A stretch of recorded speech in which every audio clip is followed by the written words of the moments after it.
Hey everybody, Producer Dave here. This week's member shows are all freebies at patreon.com/echoplex. So head on over there, check out the member show, and if you feel like you get some value from it, go ahead and sign up at the $5 level, and you can always get the member shows. Thanks. Don't forget to follow us on social media for beautiful food and inspiration.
Hey everybody, welcome to Downballot. We do this show live every Tuesday, 7:30 p.m. Pacific, right here on Twitch. That's at twitch.tv/Echoplex Media. And of course, you can catch all of our live shows via audio only at eplex.xyz or on the TuneIn app by searching Echoplex Radio. I'm Producer Dave. I can be found in various places, but if you're local and if you think you can pass the test, hit me up on Grindr. And this is the Councilman. You can find me on Twitter at @THE_Councilman or up on the 18th floor of City Hall cleaning out my desk. Sad face. Well, we missed a show last week, but that's okay. It was a fairly slow news week, and there will be no show next week because my birthday falls on a Tuesday, and the last thing I want to do is cover local news and then have a band come in and have to set them up. So we know. Are we allowed to sing "Happy Birthday" or is that copyrighted? Oh, just is don't that do public it. domain? I mean, I'm sorry. You're breaking up. You're breaking up, Councilman. I'm sorry. Oh, I'm so sorry. I'm so sorry. Is that better? There, it's much better now that you're not thinking about singing "Happy Birthday" to me. I appreciate it.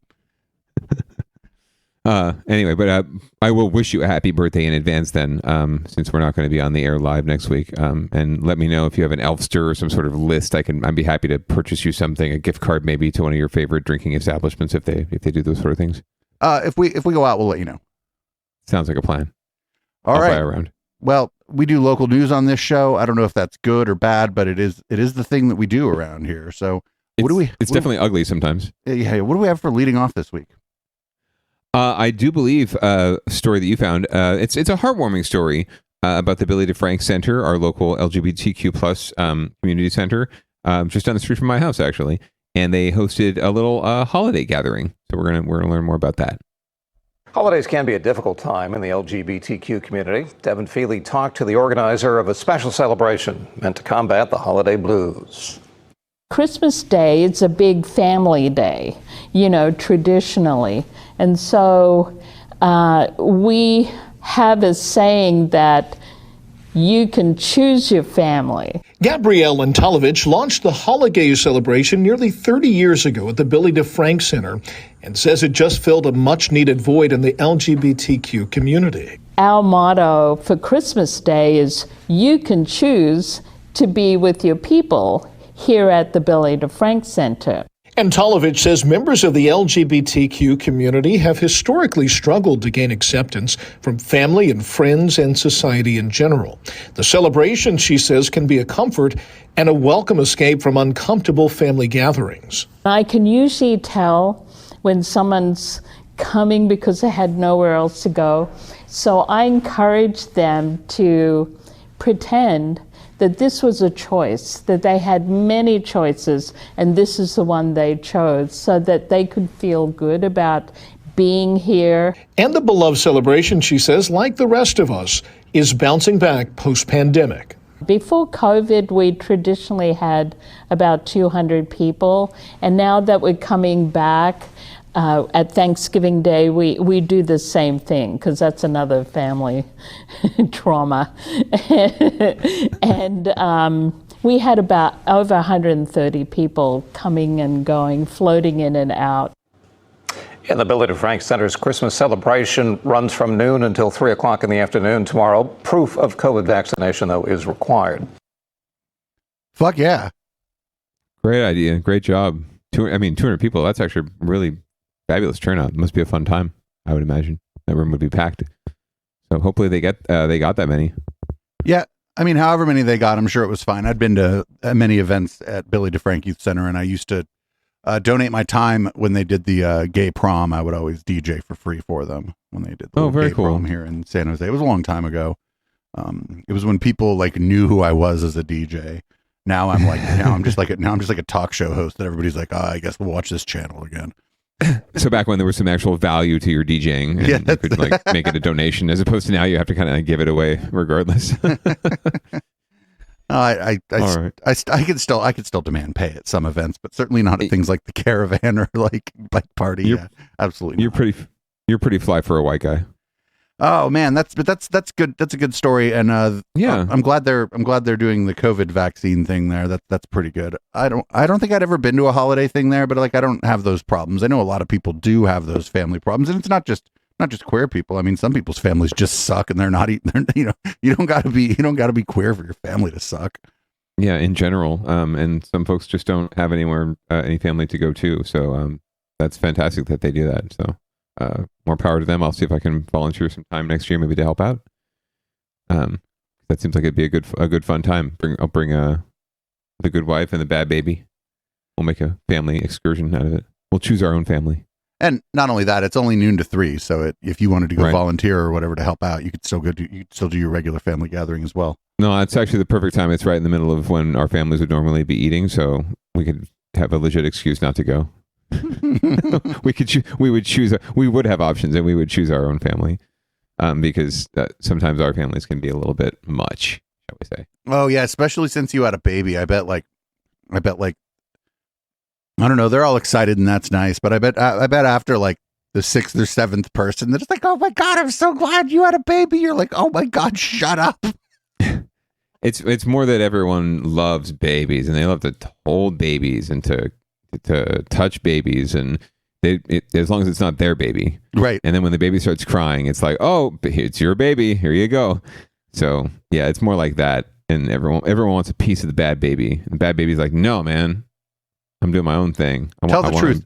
Tell the truth. Were there any of your relatives you were hoping the bad baby threw up on? Oh, absolutely, 100%. You're like, oh, please barf, please barf.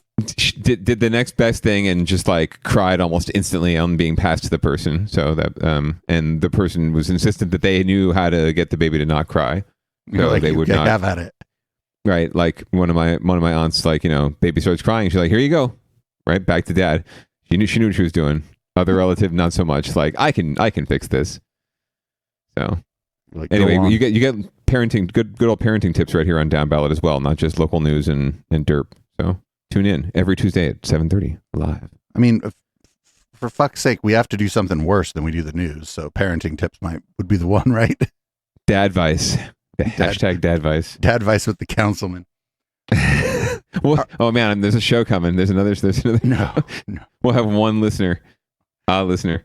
So we're going to move on to winners and losers. This is the segment of our show when there are no winners. But if there happens to be a winner, it was probably not who you were rooting for. Although I think the last time we did a show, we had a winner that we were rooting for. But I think that might have been in Downballot Watch. I'm not sure. Yes, or yes, I believe it was. I think we snuck it down into Downballot Watch so it wouldn't have to fall under winners and losers because there was a winner and it didn't seem to fit with the concept of winners and losers. Anyway, so it looks like COVID is the real winner here, and we're all the losers. Yeah, it looks like it might be time for everybody to start masking up indoors again, not just because of COVID, but because of the particularly nasty strain of the flu seems to be going around, and wouldn't you know it, RSV is going around as well. Let's see what KPIX5 has to say about that. Well, this is the third holiday season travelers have had COVID at top of mind, but this year there was also concerns over the flu and RSV amid the so-called triple-demic. Joining me now is Dr. Malthi Srinivasan, a clinical professor with Stanford Medicine. And doctor, we know that masks help prevent the spread of COVID, but how effective are they in slowing the spread of flu and RSV? So Ryan, masks will protect you from all the viruses, COVID, RSV, influenza. And a big part of enjoying a happy holiday is to really have a healthy holiday and to not get sick.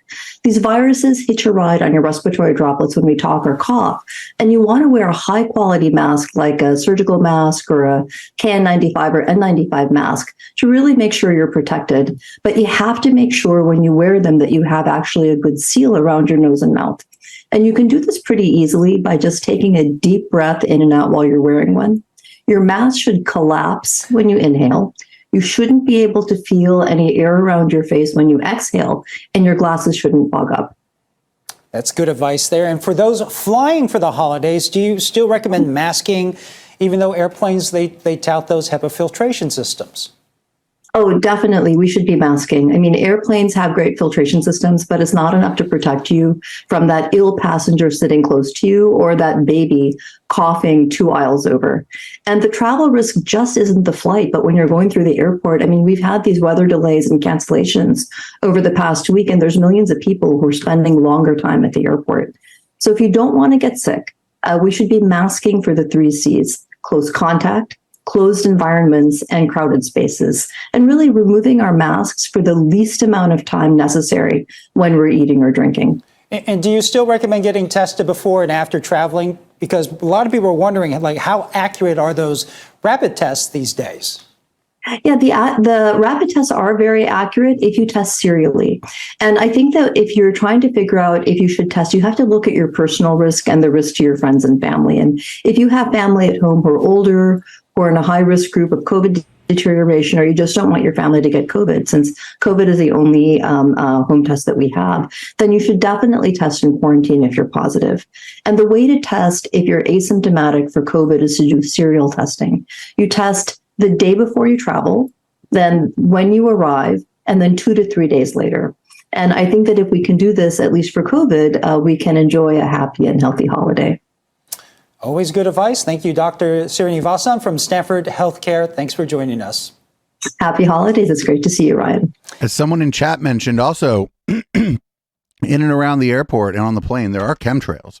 And so you need the mask for that as well. Absolutely.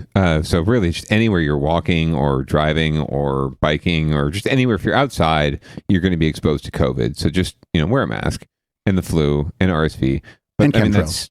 In chemtrails, right? But the chemtrails have all of them. The planes, like someone with COVID on the plane poops and it goes into the chemtrails and suddenly it's all over you. It's just disgusting. I didn't really appreciate how Dr. Srinivasan was trying to blame baby. Like, it's not baby's fault if baby's sick or has some virus that they're passing along. Baby doesn't know any better, so don't blame the baby. But yeah, watch out for those rogue droplets. Watch out for those. I love the image of a virus hitching a ride on a droplet. Like, yeehaw, let's go, having a good old time. And now that we're all getting back together again, viruses are having a grand old time. This is great. These people are so close together. I can just hop from one person to the next. I think this is a story where there are winners. It's the general willingness for customer service people to do labor actions. That was kind of a big new thing in 2022. Yeah, I'd say many customer service positions, people in customer service willing to engage in strikes, walkouts, trying to unionize and whatnot. Those people had definitely been left out of what little unionization was left in the private sector. And it seems like this year that's been stepping up a little bit. And good on those people. You should definitely band together and try to get more from your employer. And it looks like the people at Macy's were none too happy with Macy's. So what better way to fuck Macy's over than to go on strike the 2 days before Christmas? Let's check out a local news story from that. Okay, they're not selling, but they are picketing. 2 days before Christmas, retail workers at the Macy's store in San Francisco's Union Square walked off the job. What they want for Christmas is better pay and health care benefits. NBC Barry's Sergio Quintana joins us from Union Square. Don't shop Macy's! At Macy's flagship store at San Francisco Union Square, workers are asking people not to shop here. That's in contrast to what city leaders and Union Square retailers have been doing this Christmas season. They've practically been begging customers to return to the retail district, hoping people would get back to some of their pre-pandemic shopping habits. For Macy's union members, the big issues are money and health care benefits. This strike comes after employees overwhelmingly voted down a contract offer from Macy's this week. What the company is offering is completely insufficient to what the workers have had to go through for the last 3 years. The wages are inadequate. The health care is really bad. One employee who didn't want to speak on camera also shared photos of what she described are the unpleasant things they have to deal with at this location. In one photo, a used condom and theft control cables are in a corner, evidence of what the employee describes as rampant theft. In another photo, a pile of clothes soaked in urine. Employees say this store location is often unsafe, and they say the company doesn't do much to help. I was told by my ex-security manager that if you see somebody who steal, don't let them handle it. And then because if I do, I'm going to lose my job. Employees are hoping that this 2-day demonstration before Christmas will prompt the company to go back to the negotiating table for what they hope will be better terms to a new contract. We reached out to Macy's for an interview on the strike and contract terms. Macy's spokesperson Julianne Olivo replied with a short statement. At Macy's, our top priority is to ensure the safety of our colleagues and customers. Our Macy's Union Square store remains open to customers and employees. Some customers continued into the store despite the picket line. Others were sympathetic to the picketers. What do you think of a demonstration in front of Macy's 2 days before Christmas? I think it's effective. If they want to get their point across. The strike continues tomorrow. The store will be closed Sunday on Christmas Day. Employees say they plan to return to work on Monday, and they're hoping Macy's will offer them a better deal. In San Francisco, Sergio Quintana, NBC Bay Area News. Oh my God, during the pandemic at the fucking Macy's store in San Francisco, think of the entitled motherfuckers who went into the Macy's and maybe the store was short staffed because people were out sick or people just quit, because a lot of people quit their jobs during the pandemic. It's like, got all these entitled motherfuckers coming in there. Oh, what they dealt with during the pandemic at like these sort of, and Macy's isn't like really high end. It's like pseudo high end retail, right? It like high end retail is a place where the shit is expensive. Macy's, your shirt is $5 more than at like, I don't know, like Target, right? It's not really a high end retailer. Yeah, I mean, real talk. Sergio Quintana, where'd he get that sweater, right? Probably at Macy's, I'm guessing, before the strike. Maybe Lululemon. Maybe he stole it from Lululemon. Maybe he bought it on eBay after they got robbed from Lululemon. Oh man, but yeah, I mean, I'm certainly not crying necessarily for Macy's or at Macy's at all. And yeah, good, like you said, good on the workers. I think the winners here are in general a lot of service workers out there who are organizing in more robust ways, and it's really the labor movements that's leading that charge. It's not so much like, I mean, certainly there's organic worker uprisings, right? But this is generally being driven a lot by big labor, like labor writ large. And it's a good thing to see. I think they see an opportunity, of course. I mean, they're always looking out for their bottom line too. So this is a great opportunity. There's a huge market out there for them, if you will, of workers who are being neglected, mistreated, underpaid, and overworked. And it would behoove them to look at more private sector unionization. And UFCW is one of the leading forces for that. They've unionized, grocery store workers, cannabis workers. So they're one of the leading unions in terms of organizing private sector employees. So good on them. And we shall see who the real winners and losers are. I did like the people who would take the flyer and still like walk in, like, oh, I'll take your flyer, but I'm still gonna go shop and get my Macy's shit. Maybe they took the flyer and they're like, you know what, fuck it, I'm just going to stand somewhere in the way, actually, and just be inconvenient. Right. I mean, if they really wanted to get Macy's attention, they would deflate the Charlie Brown balloon before the Thanksgiving parade, right? You're talking direct action now, huh? Yeah, I think we really need to think about that if they really want to get their attention, disrupt that parade, and like throw spikes out in front of one of the high school marching bands or something. Oh my God! No, don't do that. My God. Blood on Park Avenue. Don't do that. Yikes. Yes, exactly. But yeah, there are other ways to get even more attention, I'm sure. But anyway, meanwhile, like just down the street, apparently, it looks like IKEA is coming in to try and gentrify another part of San Francisco's business corridor. Yeah, it's between I think 5th and 6th. Is that right? Yeah, and that's like where the Powell Street light rail station or the Powell Street BART station is. So it's and there it is. All right, well let's hear more about who's getting displaced. And some good news for San Francisco's struggling mid-market area. IKEA scheduled to open next year on Market between 5th and 6th. Our Dahlin reports many business owners and neighbors think that it'll help revitalize and clean up that part of town. The sign doesn't say when they're going to open, but we understand it's going to be in the fall of 20. They're still trying to put the store together. But 23. We're moving in and opening. We need to put up with the furniture. To walk out with brand new furniture.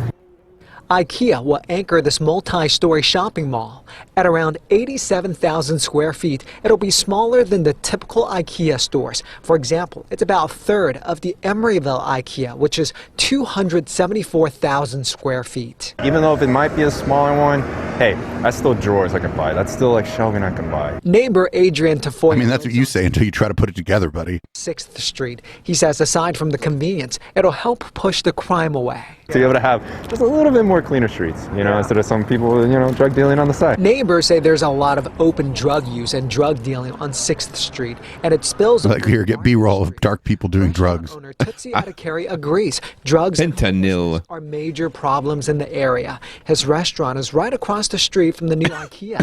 Make a clean everything, make a security. They give the more security, people come more. Even though IKEA has its own food court, Tootsie points out his food is very different. It's from Nepal and North India. He believes it's a win-win situation since it'll bring more foot traffic to Market Street. We have Indian cuisine and Nepalese food. People like our food and we have a good review, IKEA coming to the mid-market area of San Francisco shows us that large retail is betting on the recovery of San Francisco in a major way. Marissa Rodriguez is the CEO of the Union Square Alliance. She believes more businesses will follow suit. We couldn't be happier. We're really seeing some positive signs that industry, business, and people are really coming back to the downtown. An art gallery will open soon across from IKEA. There are still several vacant storefronts on the block, but neighbors say this is progress. I think it would be really, really awesome to see it vitalized, to be able to bring up, everybody's, let's just say spirits in a sense. Aside from IKEA, developers are also trying to bring in restaurants and entertainment venues to the building.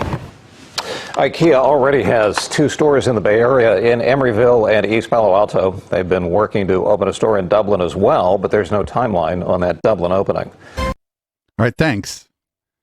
I wonder what the Union Square Alliance thinks about the Macy's strike. I kind of want to get their quote on that story too. They must have not returned the call. They're like, fuck them workers. Yeah. Oh yeah, no, we'll talk about IKEA coming to town, but yeah, we don't really want to talk about that squiffy subject. Anyway, well, yeah, I guess the joke is the store is still in assembly mode, right? Well, the jokes are actually happening in chat. Somebody's holding it down there. It was a pretty good chemtrails joke. Jokes about Dublin, Ireland, and someone wrote the instructions for the store in Swedish. the union contractors couldn't read them. Yeah, if the store is behind schedule, we're going to have so many really bad jokes about the store opening being behind schedule. They're going to be like, I don't know how to put this elevator together. It's just like 4 sheets of paper with pictures. The front door doesn't fit. It's like there's a gap. Why is there a gap? There's one screw left. How am I supposed to put this whole store together with 2 Allen wrenches? I don't understand. I mean, I guess it's good, but the place they're describing, it's near the most popular, it's where you get off in downtown San Francisco from BART. This isn't like right across the way. Like if you go across the street from there, it's Union Square. Yeah, it's not as though this is not a popular, heavily trafficked area of town already, right? Like this is the heart of San Francisco. This is downtown San Francisco. So it's not as though I don't get the sense that any section of that has been like completely dead or dying or in danger of falling away. Someone's going to move in there eventually. IKEA is not saving the world. They're probably taking advantage of low rent, more than likely, or lower rent. Yeah, or a sweetheart deal from the city, or and they're doing IKEA mini pequeño IKEA, the express IKEA maybe. So it only takes like 8 hours to find your way through and get your shit, right? As opposed to the typical all day package. You're like, I just want a desk that'll fall apart in 3 years. Where do I find that? My phone just or my watch just fucking talked to me. I don't know. I think it thought I was talking to it, but it's trying to give you instructions for a bookcase. It's transcribing everything I say. Oh, that's of course it is. That's what else do you think would happen when you buy a watch? Freaking Tim Cook. My phone is freaking transcribing all my cuss words too, spelled correctly at least. Your watch is cool. Like you have a naughty mouth, sir. You have a very, very bad mouth, sir. Anyway, so I guess shop at IKEA, don't shop at Macy's, and watch out for flying condoms. And also, really important, I want to try out that restaurant that they like. Nepalese food is really good. Have you had it before? Yeah, I've had it. There was delicious. a place we used to get delivery from. It was Nepalese and I forget what else now. It was Indian and Nepalese. I forget, but it was very good. Maybe or Indian. Yeah. But now I don't live on the west side anymore, so I can't get that. So very comforting, very spicy, very good.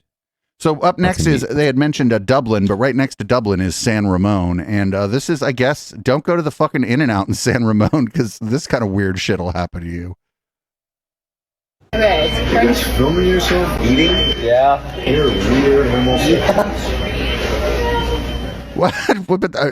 If they're on a date, that looks like a straight couple. Another homophobic and later in that same video, racist outburst in the Bay Area going. This might be staged. In San Ramon, since that video was posted on TikTok, San Ramon Police Department said they have received complaints about similar behavior from what appears to be the same man. San Ramon police. Oh, nope, that's not staged. That guy afterward did his own definitely video. Said all those things. He did his own video, vertical video on Facebook Live. He's like, I saw some weird homosexuals filming themselves eating in the In-N-Out. This is America. He was doing a Facebook Live as he was confronting them about their TikTok video. He was way meta. He was totally meta. Get it? Did you see what I did there? I was meta. It's about similar behavior from what appears to be this man accused of harassing Irene Kim and Elliot Ha at an In-N-Out on Christmas Eve. Neither knows what caused the man to walk over and start talking to them, but they quickly realized he wanted to start trouble. It was a shock, to say the least. In the video, you can see the energy change when he approaches for a second time. I'm sorry, my bad. I didn't say anything. You didn't say anything? No, sir. Elliot and I were shaking and stuttering towards the end of it. The back and forth. Whoa, Elliot's got a nice mic. You see that? Continuing to ask homophobic and racist questions. He'd be podcasting. The alarm bells were ringing inside our head. Like, we are in danger. Eventually, the man left, but Irene and Elliot say he stood outside staring at them. And he was staring us down for 10 to 15 minutes through the window, and his gaze never averted from us. Eventually, he did leave. Store employees walked the two out to their car. We made sure to ask the workers, could you guys walk us to our cars? We need to make sure that he's not still around. And the workers were just super helpful. Since the video was posted Saturday night, it's got nearly 6 million views and tens of thousands of comments. Community within the comments, if that makes sense, is all very wholeheartedly supportive of, stopping Asian hate, movements against PSC in general. In the meantime, San Ramon police are still searching for the man at the center of it all.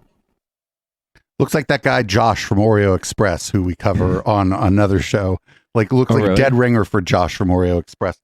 Could it possibly be him?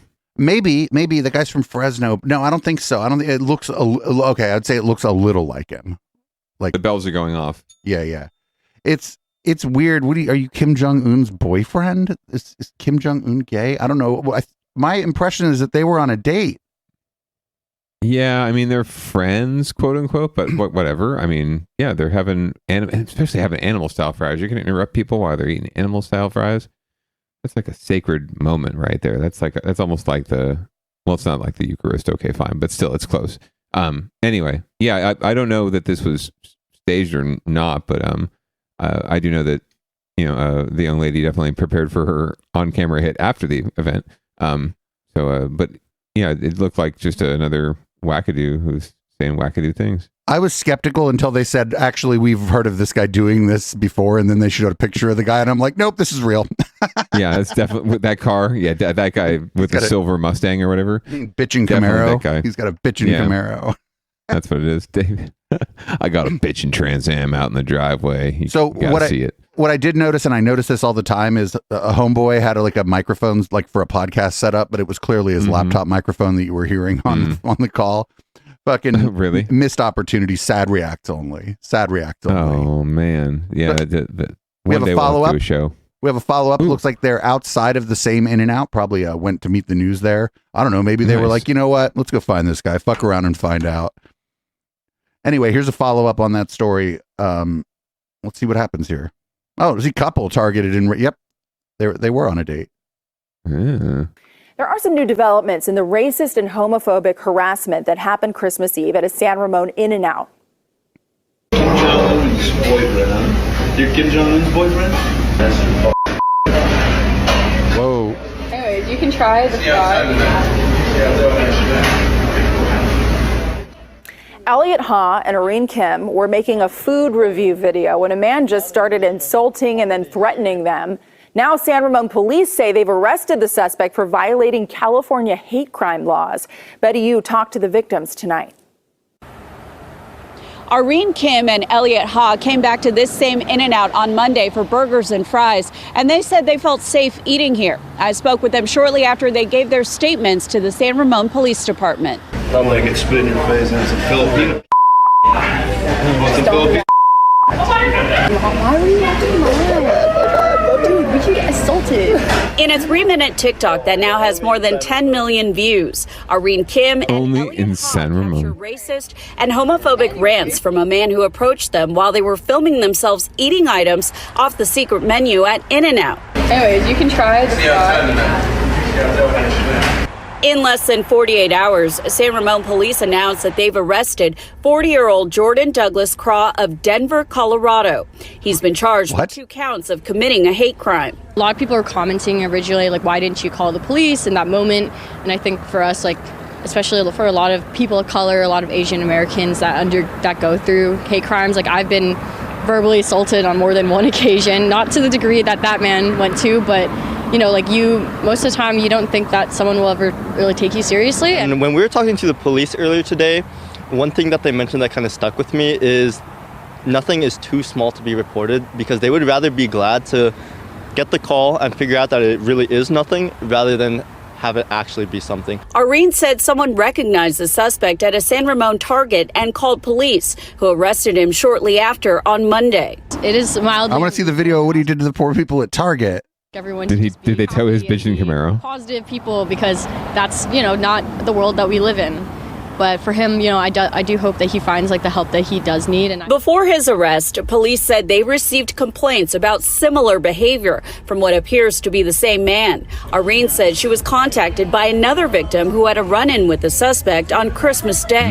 She's Filipino. Her family is Filipino. He was hurling, like, racist insults at her and her family, as well as just he began spitting at them as well.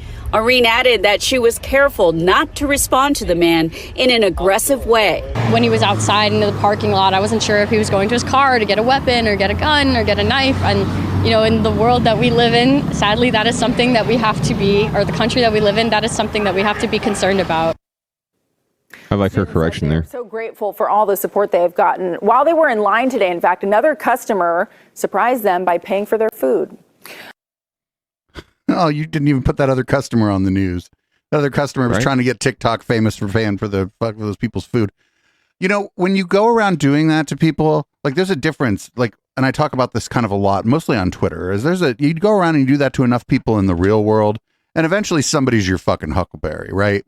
Like, eventually somebody's like, is it worth the night in the pokey? Yes, I think so. And so, like, I think it's probably better that these people get kicked out of these establishments, and that even if they're caught and released because there's really no like violent crime happened or whatever, it's better that happens than this guy continues to do this. And then eventually, eventually somebody's like, today is not the day, sir. You would like to see me outside? I would like to go outside with you right now, sir. You know what I mean? Yes. Like, yeah, absolutely. The escalation factor, or the de-escalation factor, is very large and very real. So that's why the officer told the young lady that, and even the smallest thing, or the young man, even the smallest thing, please report it, because you never know when it's going to escalate. You just don't know. And how many times do we hear about it when something does happen, a violent incident does happen, and you hear, oh, well, this guy said like 8 million fucking racist fucking things, and made violent threats up and down. But I didn't say anything because that's just Bob. He's a little wacky. So yeah, I think he may have actually broken a law when he was like, oh, I'll see you outside. What do you think I'm going to do to you outside? I think that's like, I think the other stuff probably isn't illegal, but I think that if a DA really wanted to push it, that I'll see you outside. What do you think I'm going to do to you outside? That's clearly, you can't threaten people with violence. Like, there are limits to your ability to speak, actually, and violent threats are one of those things that are past the limit. Yes, it is. Absolutely. Okay, so Stanford apparently put out a harmful language list and got some pushback. I was reading a little bit about this, and I'm kind of ambivalent on it because some of the stuff is kind of, people mean well, and I think that the people on the internet who are talking shit about it are talking shit about it for their own ends to kind of raise their own profile. But I think that maybe, and well, we'll let the video play, and I'll give some more of my thoughts afterwards, to the extent that I have thoughts that anybody wants to listen to. Okay, guru, that's why we're here. Brave, ladies, stupid. Some of the words now forbidden at Stanford. There is a list out of the university that's raising some eyebrows. They are so-called forbidden words. The goal, they say, is to eliminate harmful language on Stanford websites. Some other words include rule of thumb, immigrant, master list, black sheep, and abort. Critics note that one of the most controversial words on the list, though, is American. NBC Bay Area's Marianne Favreau says a lot of people think the university went too far with that one word.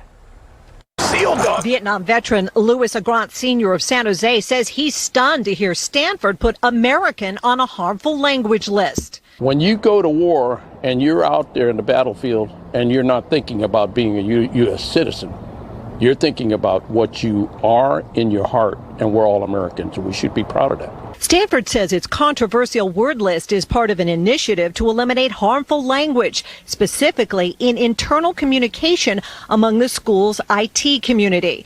In a statement, the university said the intent of this particular entry on the EHLI website was to provide perspective on how the term may be imprecise in some specific uses, and to show that in some cases the alternate term, U.S. citizen, may be more precise and appropriate. Some say it makes sense. I would trust what Stanford is doing. I think there's probably a good reason for it. And it's not. Yes, you would. John Jennings disagrees. I take being an American completely seriously.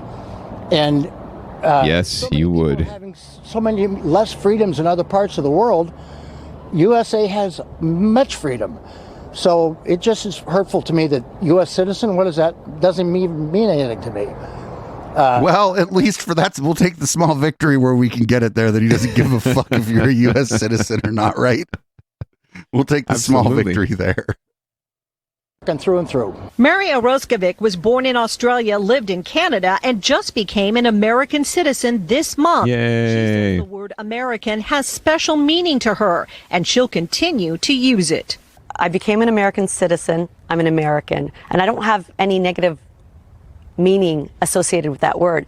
So I feel like I could use it freely. Stanford says it wants Well, you don't look like a Stanford student to me. American is not banned at the university. It's also accepting feedback on this new guide and will consider making adjustments. In San Jose, Marianne Favreau, NBC Bay Area News. So they buried the lead there. This wasn't about like what the students can say on campus. It was like in regards to how things are worded on the fucking website.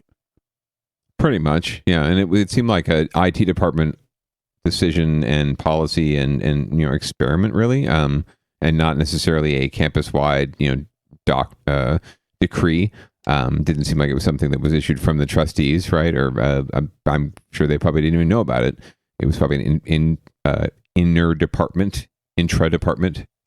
policy, and like posted on the intranet more than likely, right? But it leaked out because someone got a bug up their butt because they, don't like the fact that American is a bad word. So there you go. Or maybe ladies. Maybe that was their. they want to have the right, reserve the right to say, "Hey, ladies." Hey, ladies. I mean, I say it all the time, especially the media wenches girls when they're here. I'm like, "Hey, ladies." It goes with the territory. You're a host and a DJ. I mean, that if you can't say "Hey, ladies," you can't perform your duties. And get paid.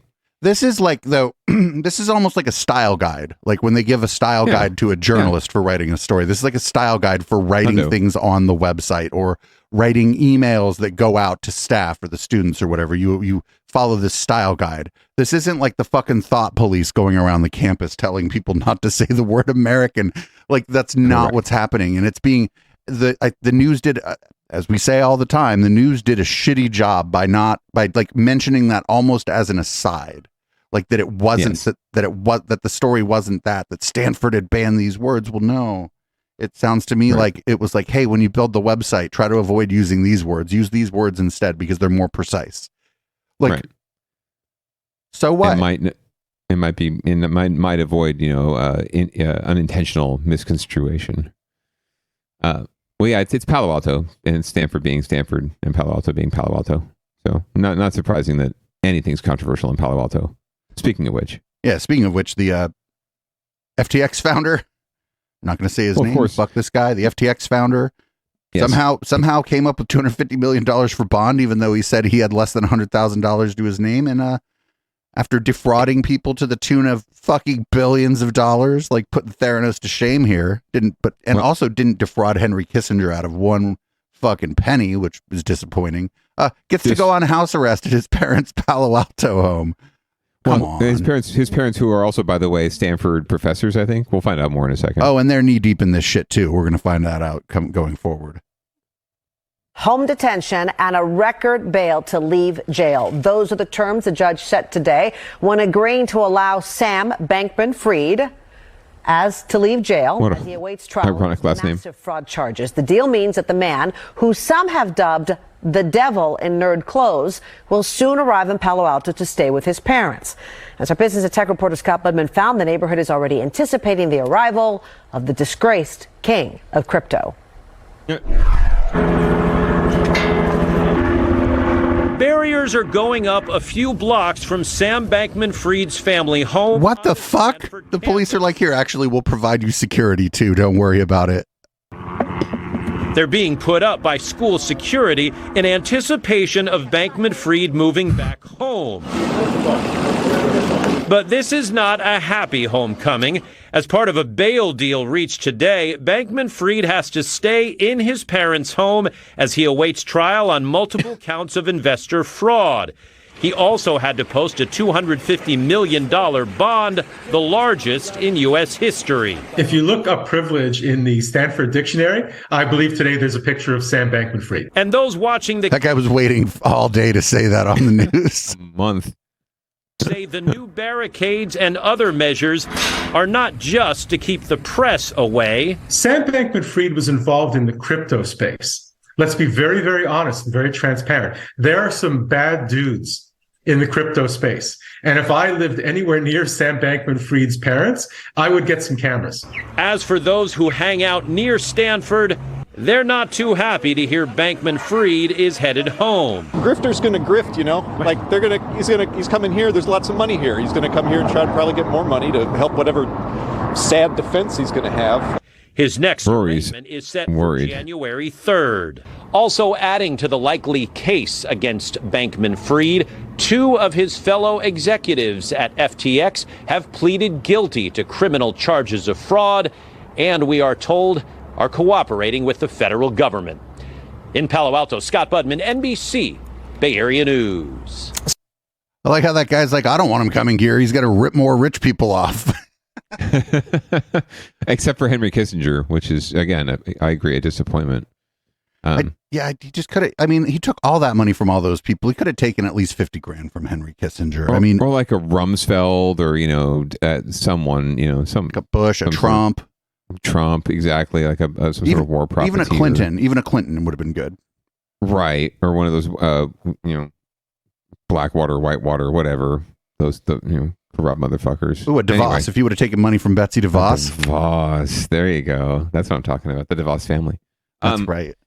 Yeah, so definitely would not want to be dude's parents' neighbors right now.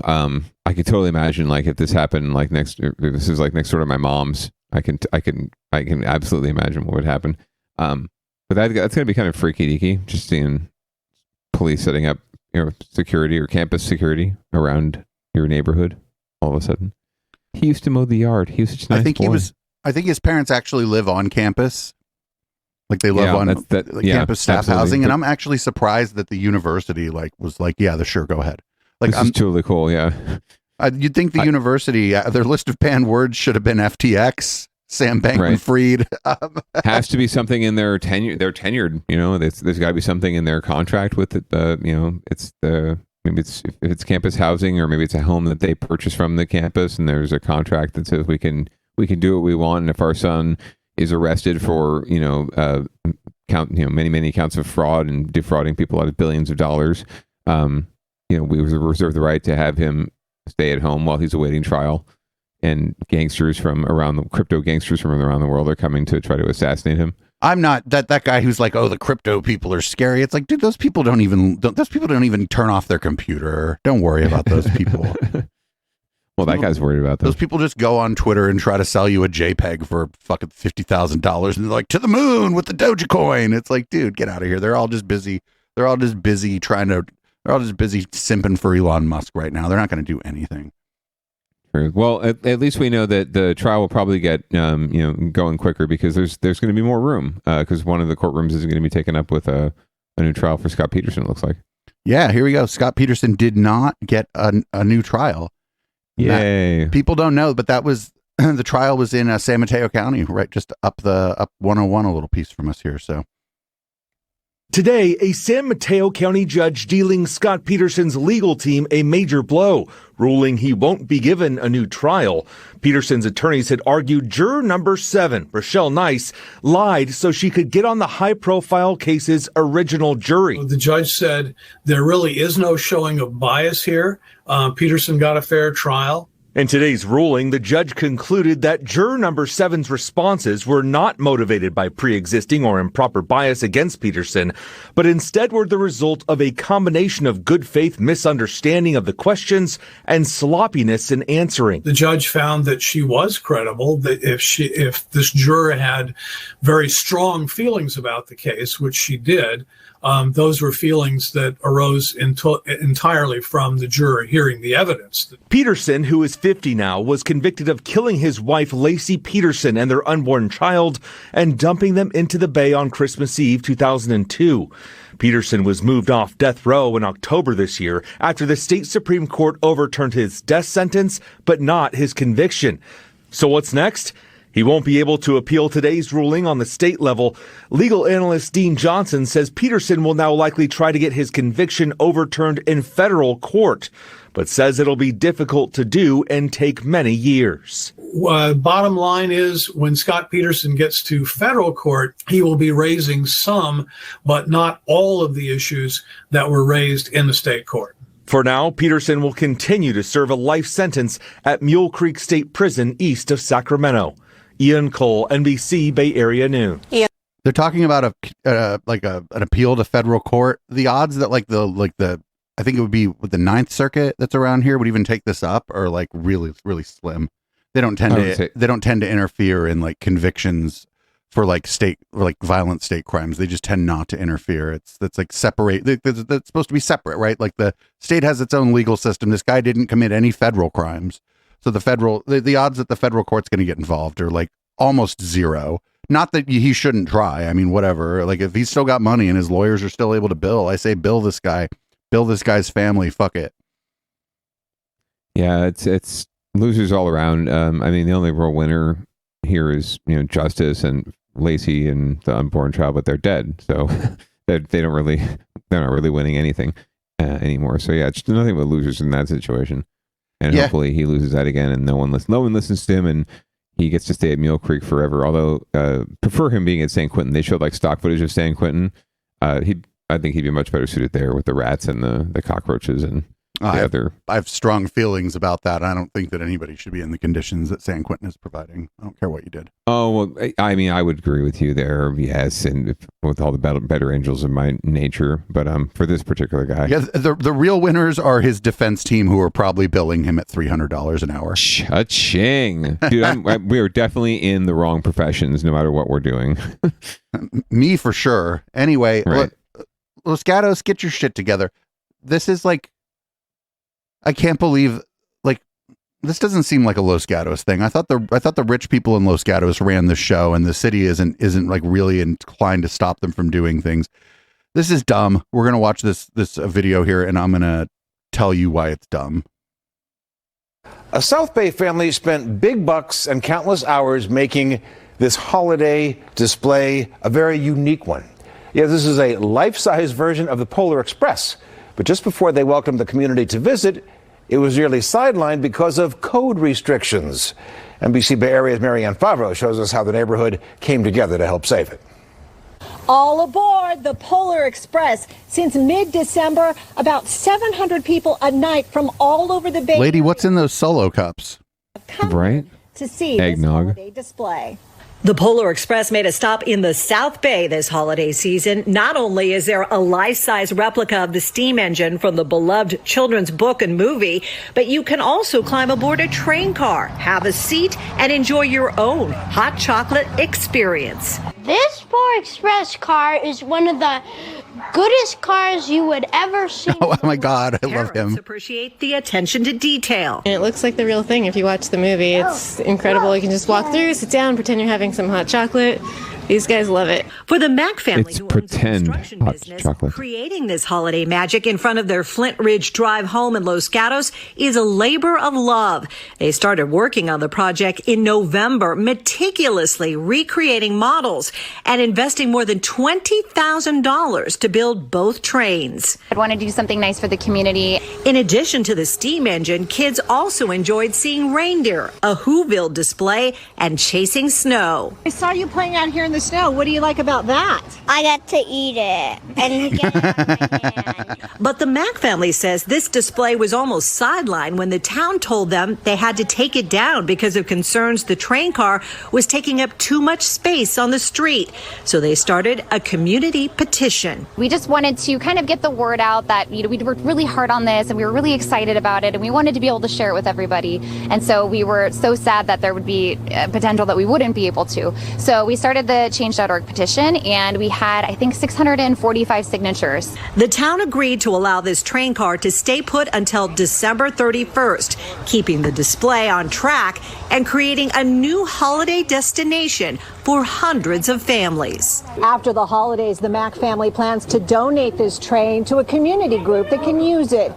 In Los Gatos, Marianne Favreau, NBC Bay Area News. Okay, that shit at the end about like what community group is going to use like a fake train that you made out of fucking particle board and fucking 2x, like what is that, like what community group is going to use that? That's only seasonal to Christmas or the holidays as well. But they busted out at their Easter celebration or the May Day March. 4th of July Express goes over really well. Polar 4th of July. Polar Express 4th of July. Polar Express, baby. I'm more concerned about like the health implications of the child eating the fucking fake snow. Like what's in that fake snow? That was just what I was going to say. Like we're talking, is it styrofoam? I hope not, or maybe cornstarch. That's cornstarch styrofoam. Hopefully, you could probably I was thinking, put popcorn in a food processor or something, right, and whip it up like that. That would probably be decent snow. Well, we'll see. So we only got a couple things for down ballot watch because the election's over, and unless you're in Arizona, most people actually here think the election's over, and so yeah. So we do have recounts in two like kind of northeast based cities. This is Richmond and Antioch. They have recounts for their city council races, and I don't know, that's pretty cool. Yeah, Contra Costa County action. Okay, it is a critical count. The votes are being tallied for a second time tonight in two incredibly tight city council races in Contra Costa County. One of those races was a tie, and it was broken by drawing a name out of a bag. The other decided by just 3 votes. NBC Barry's Jody Hernandez has more. This is a vote for Cepeda? Yes. With candidates, lawyers, and observers looking on, teams of election workers have been counting thousands of ballots by hand, trying to determine if the outcome of 2 hotly contested city council races will shift. I'm trying to keep good positive energy, but it is a little nerve-wracking, right? Trying to go through this. Oh no, they recounted after those 2 dudes, like they fucking had such a good rapport with each other, and they both kind of had a laugh over the fucking. Come on, no. Yes. The other guy requested his attorneys requested the recount, so it was recounted. But I don't know if this is the most recent story, but there's good news I can let you know about in a second. But let's okay, is it going to change? Is it not going to change? What's going to happen? But it's also very exciting. Cesar Cepeda was declared the winner of Richmond's District 2 City Council race after the race ended in a tie and the city clerk drew his name from a paper bag. His opponent, Andrew Butt, and his supporters are paying more than $20,000 for a recount. Given what we've seen up there in the recount, I think it's probably unlikely that it'll still be a tie. One way or the other, who knows? But there are definitely ballots that are questioned. That I will bear true faith and allegiance. Tamisha Torres Walker was sworn in last week after winning her Antioch City Council race by just 3 votes. Her opponent, Joy Motz, and her supporters are also paying big bucks for a recount. Because of a race so close, 3 votes, and because there's always a possibility of human error. I don't think it's going to be different. I think I'm going to enjoy serving Antioch for the next 4 years. It's the first time in recent memory a process like this has taken place. This process has definitely made me one of those last-minute Christmas shoppers.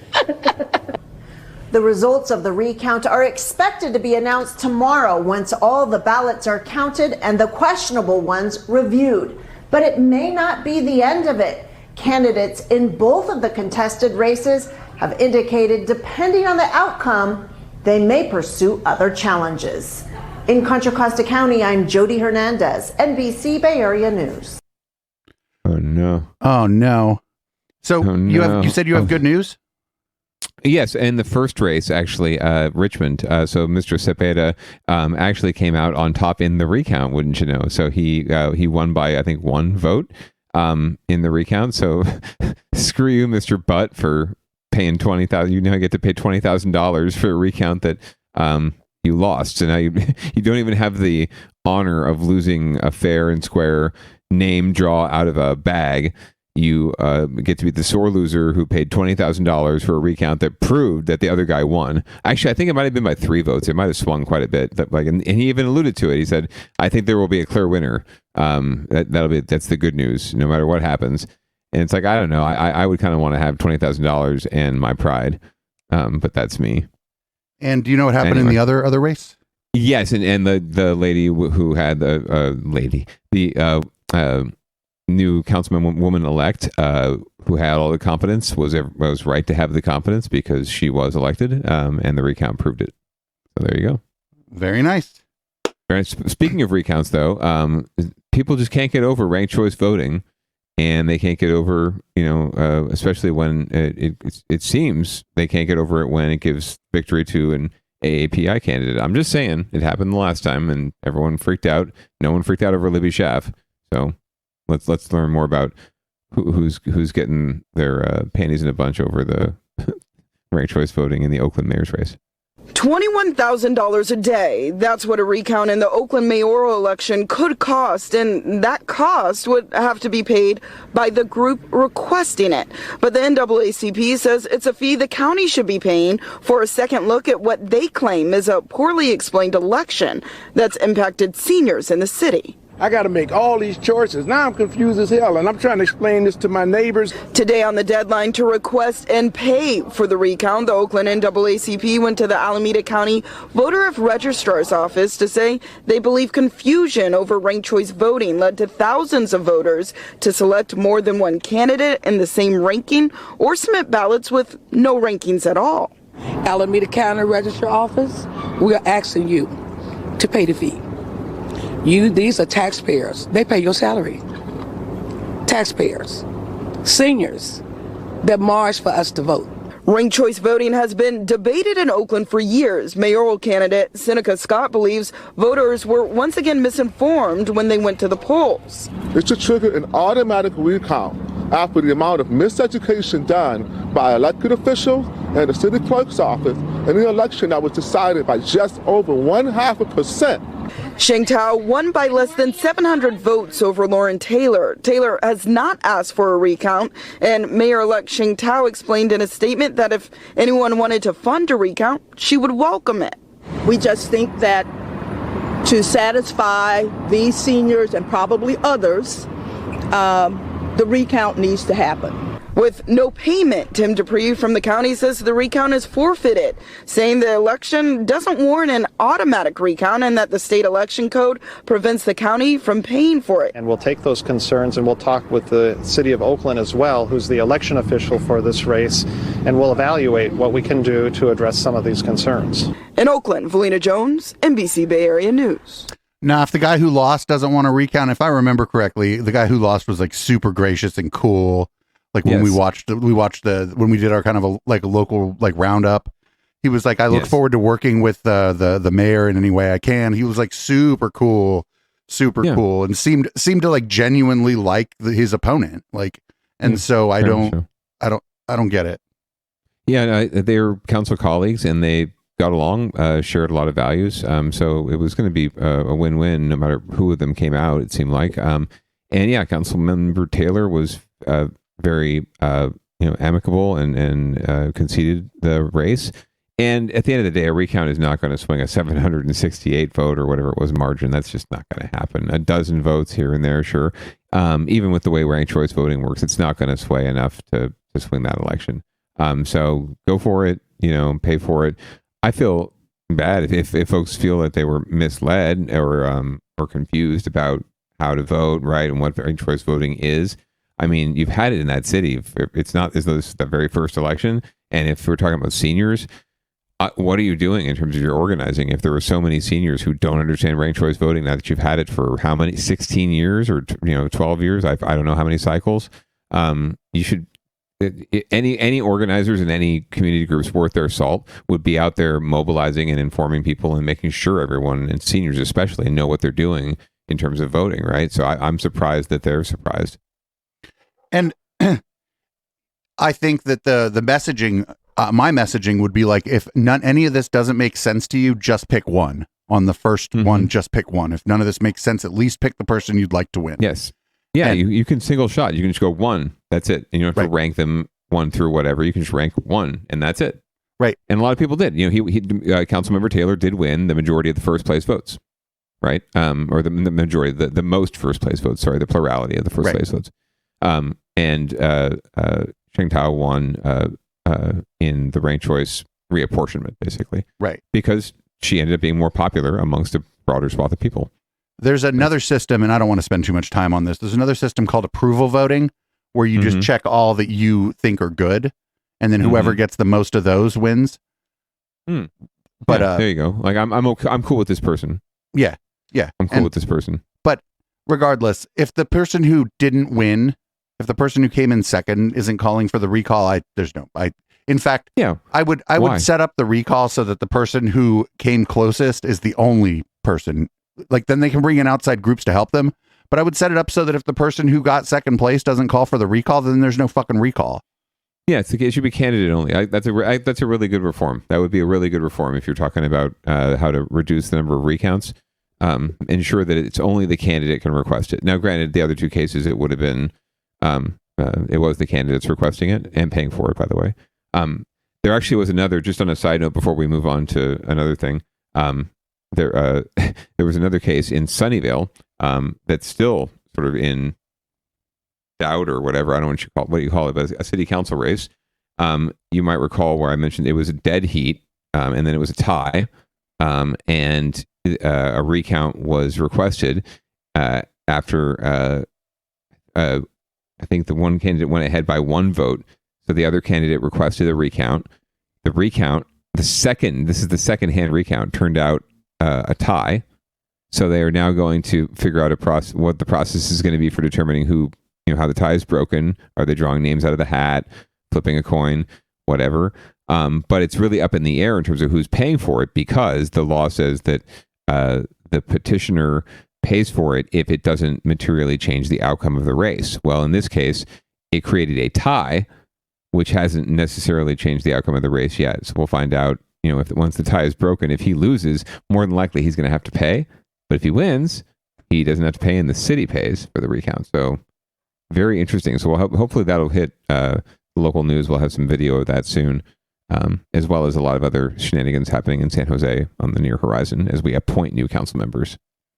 Ooh, fun. Cool. Well, and another thing is it's almost always an animal or human interest story. And this time it's an animal interest story. And wouldn't you know it, wild hogs. More wild hogs. We talked to one homeowner who says he woke up to this morning after wild pigs turned his lawn upside down. And he says it's not the first time it's happened. Pigs on the prowl. This video taken by a neighbor Saturday night shows nearly 30 wild pigs. Saturday night. Heading toward a home. It's Saturday night, let the fucking hogs roam, baby. For sure. Apparently, the swine swung back again last night, because this is what Carol Duran woke up to this morning. Awful. That's like, wow. Okay, we can't repair this now. There's no reason to repair. You can't repair it like this. She says the pigs have rototilled her lawn before, but this is the most damage she's ever seen. This is a lot of mess that homeowners have to take care of, and it's not a cheap things to fix. She also says the pigs ransacked her garbage can. took our garbage apart. I mean, we had... You're trying to steal our identity. Wildlife experts say the pigs often head down from the hills into neighborhoods in search of grubs, which thrive in moist soil. And it looks like they found some in Michael Coquila's front yard. My lawn is upside down. This happens often. Just how often? Michael says the hungry hogs have pigged out on his lawn about a dozen times since 2005. Still, he's taking it in stride. It's funny to me. I like him. They're just looking for food, and we moved into their neighborhood. They've been here before us. A California Department of Fish and Wildlife spokesman says this is one of the risks of living on the so-called urban edge next to open space. Possible solutions include artificial turf, fencing, and hazing without harming, such as making loud noises. The California Department of Fish and Wildlife also recommends that homeowners use a paint gun to try to scare the wild pigs away. In San Jose, Marianne Favreau, NBC Bay Area News. Thank you, Mary. Like every year or every 6 months, we have one of these stories about these people that move like up on the hill, right? And then they're like they're like stunned. They're like, why are there pigs here? And it's like, well, you moved up on the hill, you know all that other wildlife. You like all the birds and stuff. Well, that's not the only wildlife up on the hill. There's fucking hogs there, and they're going to eat your lawn. I don't know. Correct. Put in like a rock garden in my tree. Put in like a koi pond or something. Make them go fishing. Turf. My God. Artificial turf. What were they saying? Noisemakers. Paintball guns. That I think Michael Coquillo had the best attitude of it all, right? Like, hey, I live out here on the edge. They were here before us, and this is just, this is how it is. It's nature. What are you going to do? Oh yeah. Do the real estate agents tell these people about this when they move in? Do they go, hey, this is a really nice house, but the fucking pigs are going to mess your lawn up every few years? Fuck no. They're like, oh, it's Willow Glen. Almaden is the new Willow Glen. You'll be fine. Oh, they're just redoing their lawn. It's no problem. That's our show. That's our show. Councilman, you want to read us out? Yeah, why not? When in doubt, make sure that you have the bollards up so that the porkocalypse does not come to your front yard. If it's Saturday night especially, they are ravenous and they are ready to party, so be careful.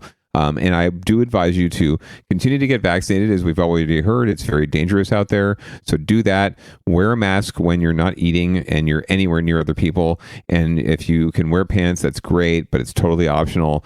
And I hope you all have a great evening. Stay tuned for local love. Peace out.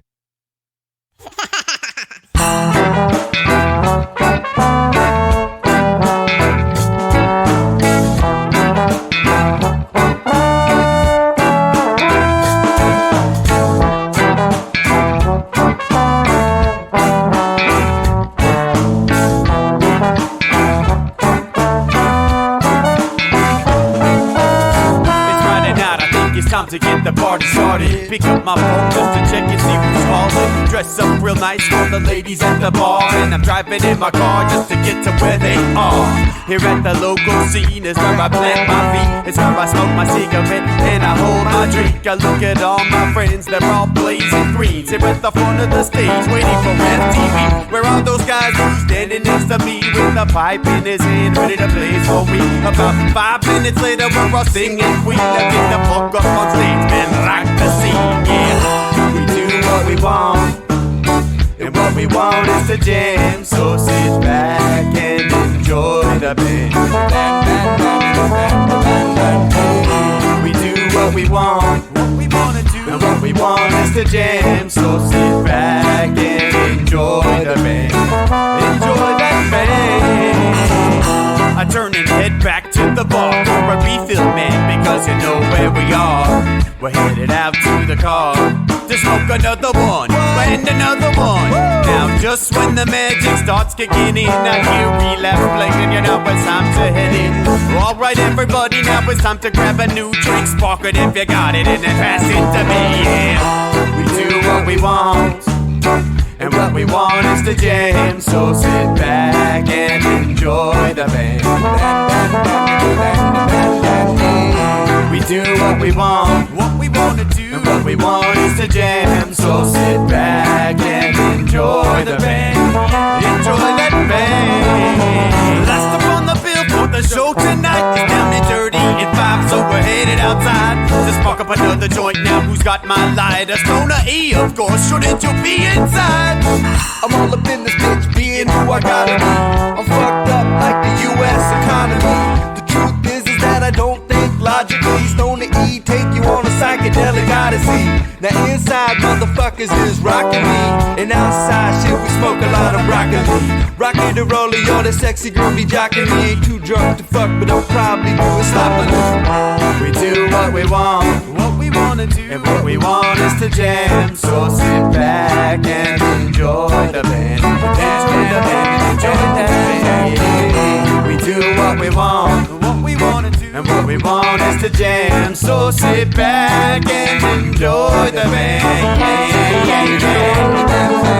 Molly say that he like jamming and he hope he like jamming too. Well, I gotta say, thank you, Bob, we do. Yes, I gotta say, thank you, Bob, we do. Well, Bob Marley said that he like jamming and he hope he like jamming too. Well, I gotta say, thank you, Bob, we do. Yes, I gotta say, thank you, Bob, we do. Yeah, we do what we want, and what we want is to jam. So sit back and enjoy the band. We do what we want, and what we wanna do, what we want is to jam. So sit back and enjoy the band. Enjoy that band. We do what we want, what we wanna do, what we want is to jam. So sit back and enjoy the band. Enjoy that band. We do what we want, and what we want is to jam. So sit back and enjoy the band. Just what we want and enjoy the band. So sit back, just sit back and enjoy the band. We just what we want and enjoy what we want is to jam. So sit back, just sit back and enjoy the band.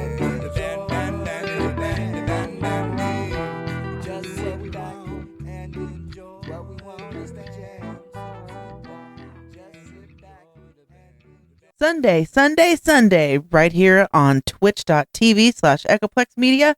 It's the Plex. 7 p.m. to 9 p.m. Pacific and on into red light. We have the worst news in the week that no one else will cover. The Plex has it all. Conspiracy, right-wing nut jobs, Christian extremism, and Madison Star Moon. Tune in every Sunday at 7 p.m. Pacific at twitch.tv/Echoplex Media and find our full schedule at echoplexmedia.com.